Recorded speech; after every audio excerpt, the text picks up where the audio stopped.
welcome to another edition of Currently in Quincy. I'm Joe Catalano. On today's program, we will chat with House Majority Leader, State Representative Ron Mariano of Quincy is here. First, though, we check out the weather and the news for you this morning. Currently in Quincy, some clouds, few sunny breaks out there. It's still kind of breezy, 55 degrees right now. It'll top off around 60 with some sun and clouds this afternoon. Another chilly night tonight. Look at that, down to the lower 40s, and a pretty quiet weekend coming up. I think tomorrow is the better of the 2 days. Abundant sunshine, pleasant. Finally, the wind will be gone. A high right around 60 degrees. Still pretty nice on Sunday. A few more clouds, right around 60.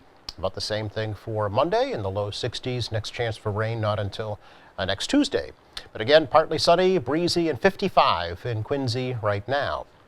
In the news today, a new self-storage facility is going to be built on a portion of the parking lot at the Home Depot store over on Center Street in Quincy. The City Council recently did approve of that new 4-story warehouse for a 3.5-acre portion of the parking lot right adjacent to the Quincy Adams T Station. Ward 4 Councilor Brian Palmucci, who represents that area, says the development meets all of the current zoning regulations and will have less of an impact on traffic than a new apartment building. We had a community meeting on it. I invited 1,200 people. I think 10 to 20 came, roughly 20 abouts. The general sentiment from anybody that I've talked to who's raised this issue with me or lives in the neighborhood is that, thank God it's not residential. So, and I've told RJ Kelly folks this too. Self-storage doesn't, knock my socks off. It's not exciting and, but it's a Home Depot parking lot, also not exciting. So based on the fact that, if anything, it'd cause less traffic to and from that site by taking parking spaces away. The fact that it meets current zoning, which would require only 272 parking spaces by ordinance. They currently have 584 parking spaces. That leads me to be supportive of this. It's an increase of revenue, of new growth to the city's tax base. And most importantly, as I said, if they're wrong about needing the parking spaces, the neighborhood's not, there's no particular neighborhood or any neighborhood at all that's going to bear the brunt of the mistake of that decision by having people parking illegally. So for those reasons, I'll be voting to support. New warehouse will have almost 1,300 storage units, 4 loading bays, and 25 parking spaces. Construction is expected to begin soon. Quincy Community Action Programs will be working to help prevent at-risk individuals and families from becoming homeless. That's with help from a recent grant. Beth Israel Deaconess Hospital Milton recently presented QCAP's director, Beth Ann Strollo, with a check for $45,000 to put toward their program that works to keep families in their homes. The hospital's president, Rich Fernandez, said homelessness has been identified as a critical issue in the local community. Thank you all for being here. BID Milton is a proud sponsor of a lot of community programs, and part of our mission is not just caring for people when they're sick or injured, but it's actually to improve the health of our community. That's part of our mission. And part of that is when you think about housing, affordable, safe housing, education, transportation, and well-paying jobs, that is, and we're learning more and more, that is so important to not only an individual, but a community's health status. So. Homelessness, which I've learned, obviously, and I'm getting educated by the folks here at QCAP, homelessness is a big issue. And in Massachusetts, it actually increased by over 14% from 2017 to 2018. Over 2,500 people became homeless in Massachusetts, which is actually the highest in the nation. So this is a big issue. When we were looking at the hospital for meaningful ways to partner with the community to improve people's health status, QCAP, because of its wonderful leadership and also proven track record of actually making a difference in people's lives, we were thrilled to be partners with QCAP.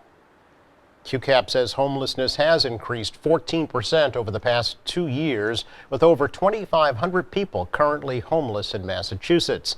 High rents and the lack of affordable housing were seen as contributing factors to the homeless crisis. Congressman Joe Kennedy stopped by Interfaith Social Services in Quincy Center recently. Interfaith's director Rick Doan says that Kennedy spent quite a lot of time meeting with his staff members and learning about their mission and the clients that they serve. Doan says Kennedy wanted to know more about their food pantry, about their New Directions Mental Health Counseling Center, and their homelessness prevention programs. Doan says he was surprised at the amount of time Kennedy spent at the center. Kennedy is challenging Senator Ed Markey in next year's election. Newest member of the Quincy Police K-9 unit is now sporting a brand new bulletproof vest thanks to a recent donation. Ragnar, the German Shepherd, received that new vest from Jennifer and Jeff Collins. Now, they donated the vest in memory of Quincy police officer Jamie Cochran, who died in an off-duty motorcycle crash in 2006. Cochran's father, uncle, cousin, and Officer Greg Hartnett all joined the Collins for that recent donation ceremony. Jennifer Collins said often the reason why two-legged guys get to go home is because of the four-legged guys. The Collins made the donation to the Massachusetts Vest a Dog program. Now that you're up to date with weather and news, let's check out our programming lineup for later on today here on Quincy Access Television. It starts with a replay of this program currently in Quincy today at 5 o'clock. New program at 6 o'clock, QNQ Sports Desk.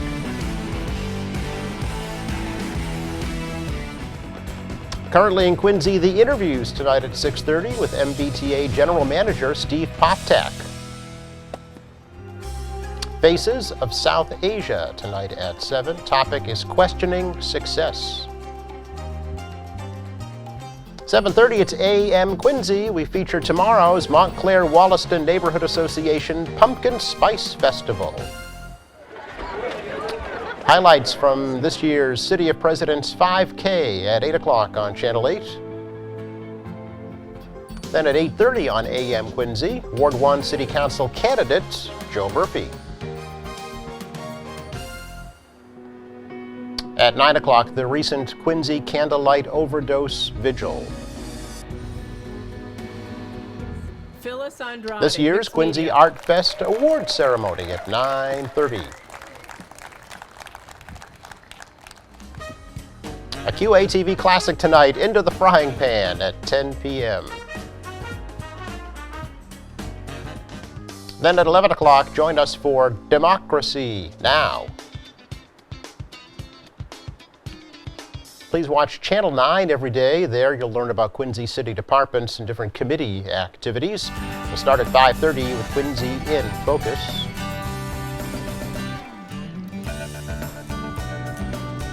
All about the fall season on Update DPW at 6 o'clock.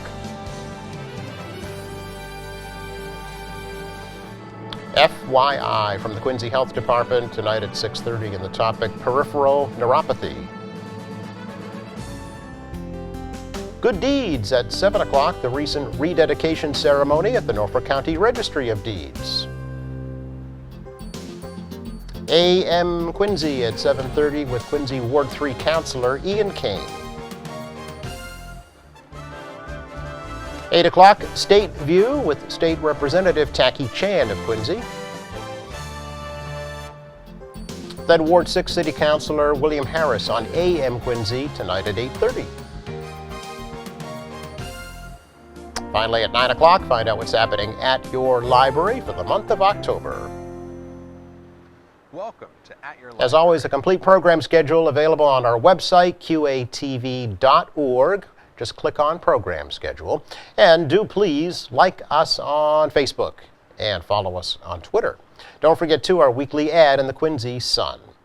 Coming up, we'll take a look at a few of the current events and activities we're featuring on our electronic bulletin board on Channel 8 for your information. Please stay tuned. We're back with you in just 1 minute.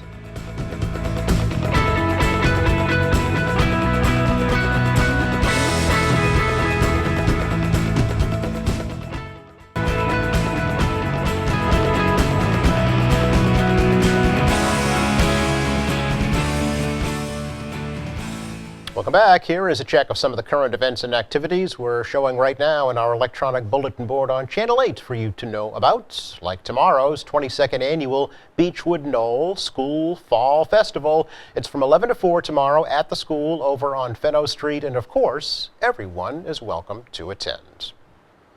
It's the Phantom of the Opera and Haunted House tomorrow night at 7:30 at the Bethany Congregational Church in Quincy Center. 2 movies with organ accompaniments. Light refreshments will follow, and admission is free. Any donations you make will go to the church's organ repair fund. Call 617-479-7300 for more information. Dove Domestic Violence Ended's annual Harvesting Hope Fall Gala is coming up October 25th at the Boston Marriott Hotel in Quincy. You can just go to dovema.org for tickets and for more information, or call the number on your screen there for more information. And the Montclair Wollaston Neighborhood Association will be holding a candidates night October 24th at 7 p.m. at the Montclair Elementary School. The candidates for school committee, counselor at large, and Ward 3 council seats have all been invited to participate. And if you have an event or an activity you'd like to promote, visit our website, qatv.org. Download a bulletin board request form. Just fill it out and send it in. We'll put your message up here on Channel 8 too. Coming up, we sit down and chat with House Majority Leader, State Representative Rahm Mariano. Next.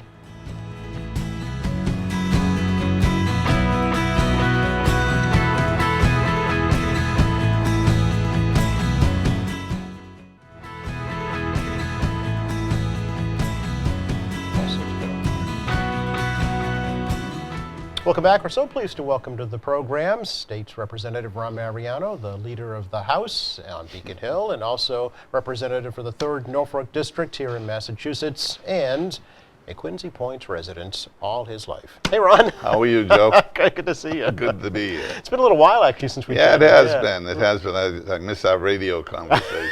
I know. Appreciate the opportunity to come on over. As I mentioned, House Majority Leader, State Rep, 3rd Norfolk District, which is what, Quincy, Weymouth, part of Holbrook. Yeah. How long now?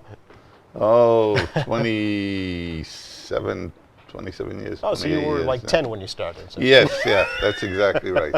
I've aged well. Before that, Quincy School Committee. Yeah, Board of- teacher in Quincy for Teacher. 12 years. Board of Governors at Quincy College. Yeah, still live within walking distance from the house I grew up in. Wow. You have seen a lot of changes. Yeah, I have. Particularly in that part of the city over the Yeah, years. you know, we began with the completion of the Fall River Bridge, and that seems to have stimulated a lot of activity in the entrance, the southern entrance to the city of Quincy. And we're very happy about that. We're hoping that it'll continue, that people will recognize that as a important gateway into the city of Quincy. Yeah, absolutely. As we go through many changes, you know, in this city. So all over the city, right? we're just a small little part of the puzzle, but it is exciting to see all the changes that are going on and the opportunities that are going to be presented for future residents. Yeah, of well, Quincy. particularly in the Point. I mean, really, ever since the shipyard closed, there hasn't been a whole lot of activity. Yeah, it's been a struggle. Yeah. Obviously, you know, Dan Quirk, who bought a big chunk of the shipyard, Yeah. had some plans, and then those plans fell victim to the economic downturn, and it's been sort of stagnant. But the bridge, I think, it brought some excitement, along with the improvements to the sidewalks, and you know, and I think the mayor has got some tree planting down there with Brad. So there's been some activity. We have some businesses that have located down there. So it is exciting. There's a couple of residential projects down there, not as big as the ones in Quincy Center, but significant for the area that they're in. So we're excited about it. And we're going to continue to work with the city. You know, we received some economic benefit from the bridge. We got a traffic light by the fire station, which improves the traffic flow. We redesigned the intersection on Quincy Ave on the Braintree side to make that square and make the traffic flow much better. It was always a safety issue, and we got it fixed as mitigation for the bridge. Right. So it's been a lot of improvement. Yeah, it was always hairy there to watch the T-buses try and make that turn. And it's onto still, East Howard I Street. still wouldn't. I still wouldn't make my living driving that bus and making that turn. Yeah. It's not easy. In that part of the city, unfortunately, one kind of down thing to talk about is the natural gas compressor station in North Weymouth that looks like a done deal. Well, yeah, the I guess their title is an adjudicator for DEP. She ruled that the permits can go forward. It was a long shot that we could block it at the state level. This is a federal permitting process, and the feds seem to have ignored their own rules in permitting this, and the feds were very reluctant to listen to anything that we had to say. We had them in Weymouth. 2 out of the 5 showed up in Weymouth, and we tried to present our case, but the result was just fell on deaf ears, and there was not even an acknowledgement that they had violated their own rules, especially about citing it so close to a waterway. But I was able to get a bill through the House, and the governor did sign it, to get an air monitoring station. And we're working with DEP now to place that station in the most effective place, because it's been my contention ever since I've been elected that there are problems in that area. You know, we have a power plant there, we have a pelletizing plant there, we have all sorts of industrial activity. We had Procter & Gamble, and then the whatever else they were doing there. So it's Citgo terminal is right there. yeah, the Citgo terminal is there. So it's always been a concern. And we never had the impetus to get the money to put a monitoring station there, but the debate over the compressor station was enough for us to make our case to the governor, and he's complied and is working now to make sure that the air quality is monitored and we know what's coming out. Right. Not just from the compressor station either. It's the whole area I'm concerned with. So. Sure. Will the state have any, recourse if the station does prove that there's adverse Well, there's all effects? sorts of things you can do once you have evidence that Okay. that the emissions are harmful. Yep. So, yeah, there are ways to shut it down if, and that's why the monitoring station is important. Okay. All right. Timeline, Ron, for when you might see that station go? Well, we're in debate now as to where the most effective location is. Okay. You can't put it right outside the compressor station because You'll skew the stuff will- results, obviously. Yeah. So we're trying to figure out, based on the prevailing winds, it's in the hands of the scientists now. Okay. It's more a scientific decision rather than a political or a local decision. Sure. You know what? Something I did want to ask you about is your feelings about plans to bring the lottery online here in Massachusetts. I know the treasurer is in favor of that. Oh, the treasurer would love to have it Yeah, online yeah. gaming. Absolutely. Well, we're under a lot of pressure in the House to do some sort of a gaming bill. As you all know, as most of your listeners know, the Supreme Court ruled that it was sports betting was allowable, and we have our casinos. The 2 casinos that we have up and running now are, I won't say whining, but are very concerned that they can't do sports betting yet. Right.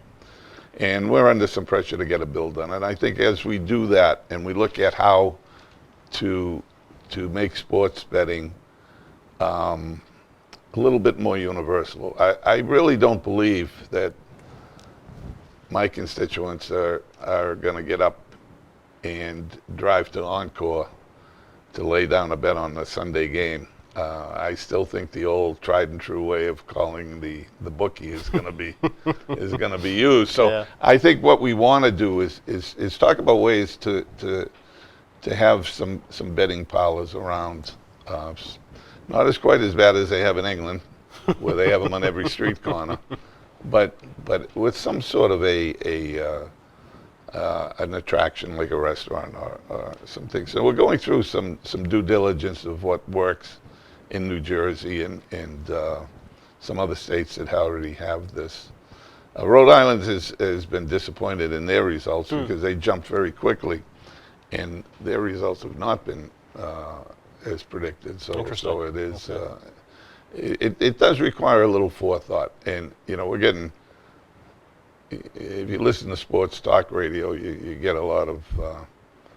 You hear a lot of negative comments, but Right. but I don't think it's going to change people's behavior if we just give it to the casino. So I think we're trying to do something a little bit more creative. Okay, but do you think we should be able to like play the numbers game and mass cash online? Yeah, there'll come a time when most of this is done online. Yeah. And the reason for that is if you're going to do sports betting, right now the main attraction of sports betting is in-game betting. In in-game betting, the odds are set and they change very quickly. We sent folks down to New Jersey, and the guy that went down was telling a story that he saw a bet that was 80-1. But because his cell phone isn't registered in New Jersey, he can't use his phone to bet. Oh, So he okay. has to go to the window. By the time you get to the window, the odds had changed from 80-1 to 40-1. So the bet wasn't as good. Wow. So he could have gotten 80-1 at his seat Yeah. on his phone. But by walking and getting in line at the window, he lost half the odds.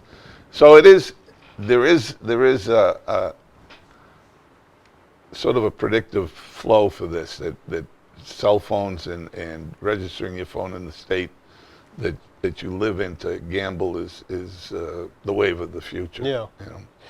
There's concern too about state-sponsored gambling, and does that Well, contribute? that's always been a concern. Right, but my feeling is if you're in